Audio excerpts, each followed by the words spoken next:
प्रदेश की राजधानी पटना के गांधी मैदान में 11 अप्रैल को आयोजित होने वाली बिहार बदलाव रैली राज्य में व्यवस्था परिवर्तन, पेपर लीक, भ्रष्ट शिक्षा व्यवस्था, बेरोजगारी, पलायन, बढ़ते अपराध, राजनीतिक परिवारवाद, जातिवाद, लचर स्वास्थ्य व्यवस्था, भूमि सर्वे और स्मार्ट मीटर में लूट, भ्रष्टाचार, अफसरशाही, शराबबंदी से हो रहे नुकसान के खिलाफ शंखनाद होगी। यह जानकारी देते हुए जनसुराज पार्टी के औरंगाबाद जिला अध्यक्ष ब्रिजमोहन सिंह एवं राज्य कार्य समिति के सदस्य अभिमन्यु शर्मा ने प्रेस वार्ता में कहा कि रैली में औरंगाबाद जिले से व्यापक भागीदारी को लेकर पुरजोर तैयारी की जा रही है। पार्टी के नेता जिले के सभी प्रखंडों में प्रतिदिन 3-3 गांव का दौरा कर रहे हैं। यह सिलसिला 1 माह से अधिक समय से चल रहा है। हमारी पार्टी के नेतागण औरंगाबाद जिले के प्रायः सभी गांव का दौरा कर चुके हैं। आम आवाम को 11 अप्रैल की बिहार बदलाव रैली में भागीदारी निभाने का आमंत्रण भी दे चुके हैं। लोगों ने हमारा आमंत्रण भी स्वीकार किया है क्योंकि राज्य की जनता सही मायने में बदलाव चाह रही है और विधानसभा चुनाव में यह बदलाव होकर रहेगा। राज्य में सत्ता परिवर्तन ही नहीं बल्कि व्यवस्था परिवर्तन भी होगा। उन्होंने कहा कि रैली में भाग लेने के लिए लोगों को पटना ले जाने के लिए पार्टी के छोटे बड़े नेताओं ने आपस में चंदा कर गांव-गांव में लोगों को पटना ले जाने के लिए सैकड़ों छोटी बड़ी गाड़ियों का प्रबंध किया है। उन्होंने दावा किया कि रैली में औरंगाबाद जिले से 50,000 लोगों की भागीदारी होगी और यह रैली गांधी मैदान से विभिन्न दलों द्वारा की गई पिछली रैलियों के रिकॉर्ड तोड़ कर रख देगी। कहा कि हमारी पार्टी की सिर्फ रैली ही सफल नहीं बल्कि बिहार विधानसभा चुनाव में जनता हमारी पार्टी को जिताने जा रही है और पार्टी राज्य में सरकार बनाने में भी सफल होगी। कहा कि बिहार की जनता जनसुराज के 5 संकल्पों से बेहद प्रभावित है। जनता हम पर भरोसा कर रही है, हमारी पार्टी की उम्मीद भरी नजरों से देख रही है और हम जनता की उम्मीदों पर 100% खरा उतरेंगे। जनसुराज पार्टी का 11 अप्रैल का जो रैली है वह बिहार बदलाव के लिए हम लोग रैली का आयोजन कर रहे हैं। इसमें मेरा पहला उद्देश्य है कि हम भ्रष्टाचार को समाज दें और शिक्षा में जो व्याप्त त्रुटियां आ रही हैं, परीक्षा में जो जिस तरह से परीक्षा का जो हुआ है भ्रष्टाचार, उस पर भी हम लोग आकलन कर रहे हैं कि उसकी भी सुरक्षा हम लोग दें। और तीसरी बात है कि हम लोग चाह रहे हैं कि बिहार के इस बदलाव में कुछ वैसे पद्धतियाँ भी आएँ, लेकिन शराबबंदी से जो हमें क्षतियाँ हो रही हैं, शराबबंदी क्षति हो रही है, उस पर भी मेरा फोकस है। और व्यवस्था परिवर्तन में तीसरी बात और रखे हैं हम लोग कि बेरोजगारी, पलायन, हम लोग कैसे बेरोजगारी को दूर कर सकते हैं और पलायन को कैसे रोक सकते हैं, यह भी मेरी सोच है हम लोगों का। हम लोग पार्टी की तरफ से इसके बारे में सोच रहे हैं। और दूसरी सभी पार्टियां जो कहती है कि हम लोग जातिवाद, बिहार में जातिवाद चलेगा, लेकिन नहीं, हम उस जातिवाद को और परिवारवाद को समाप्त कर करके नई सोच की ओर हम लोग बढ़ रहे हैं। मेरी यही परिकल्पना है, यही मेरी सोच है। वास्तव में व्यवस्था परिवर्तन के लिए आपकी मुहिम चल रहा है कि सत्ता परिवर्तन? हम लोग व्यवस्था परिवर्तन के लिए चल रहे हैं।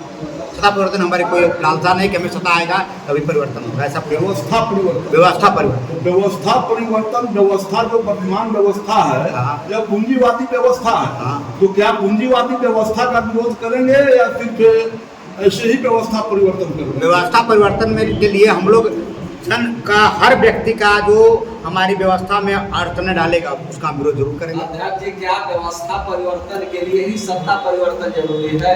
एक निश्चित व्यवस्था परिवर्तन के लिए सत्ता परिवर्तन भी जरूरत है, इसकी भी जरूरत पड़ेगी। औरंगाबाद से कितने की संख्या में 11 अप्रैल को जाने की? हम लोग लगभग 20,000 का टारगेट लेके चले हैं। हम लोग 20,000 यहाँ से लोग को लेकर के जाने की हम लोग व्यवस्था अपने स्तर से हम लोग कर रहे हैं। लोगों को जाने के लिए कैसे कैसे सुविधा दी गई? लोगों के लिए हम लोग सामाजिक परिवेश में इसको जागरूक कर रहे हैं। हर जगह अभी तो 2 दिन से कैंपेनिंग चल रही है। बैठक भी कुछ 2 दिन पहले मनोज भारती भी आए तो हम लोग बैठक किए और हर व्यक्ति से, जो प्रबुद्ध लोग हैं, जो इससे जुड़े हुए लोग हैं, उन लोगों से मेरा यही कहना है कि भाई आप जैसे भी हो व्यवस्था परिवर्तन में आप हमारे साथ जुड़े और साथ में चलिए, साथ दीजिए। तो लाखों की संख्या में लोगों को ले जाएंगे तो व्यवस्था कैसे होगी? पार्टी करेगी उतने लोगों को जाने की व्यवस्था? जाने की व्यवस्था पार्टी की ओर से नहीं की जा रही है। हाँ। जाने की व्यवस्था स्वयं हम लोग को करना है। जो यहाँ के लोग हैं जो स्थानीय लोग हैं, कार्यकर्ता हैं और जो लोग व्यवस्था परिवर्तन के में हमारे सहयोगी होंगे, उनके साथ हम लोग जाएंगे। पार्टी की ओर से वहाँ पर रहने और खाने की व्यवस्था। खर्च कहाँ से आ रहा है, कितना खर्च होगा? खर्च का तो भी हम लोग टारगेट है 5 लाख आदमी को वहाँ पहुँचने का।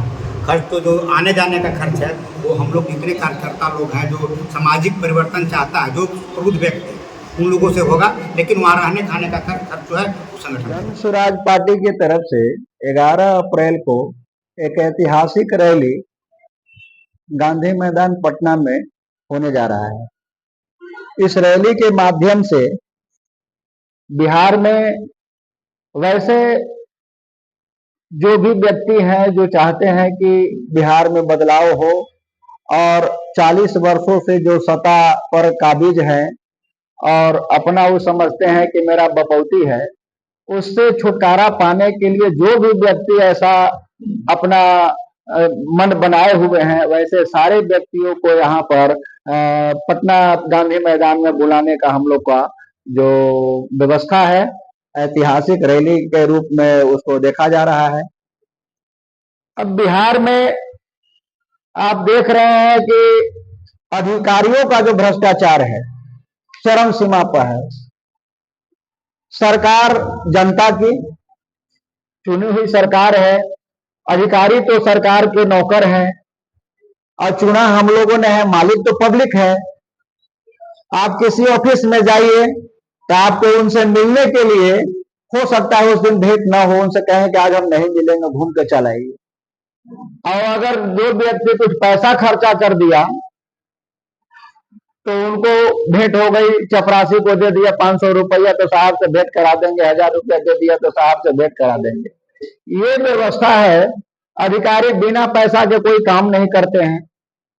थाना में जाइए तो वही हाल है, अंचल में जाइए तो वही हाल है, बड़े स्तर पर जाइए तो वही हाल है।